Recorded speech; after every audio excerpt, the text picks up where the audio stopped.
something. Parang may nagparamdam na guys ha. Parang may narinig akong dumaan. Baka yun yung sinasabi nilang multo rito. Ayun. So guys, parang may narinig akong pumunta ron. Kaya titignan natin kung talagang multo na yun. Dito siya bumanda eh. Wait lang. Ay.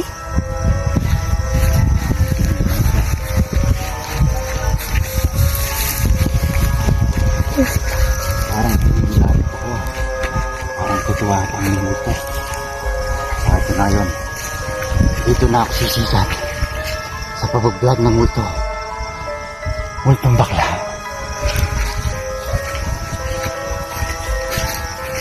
Guys, ito na tayo. Oh, guys, parang napanood ko na ito ah.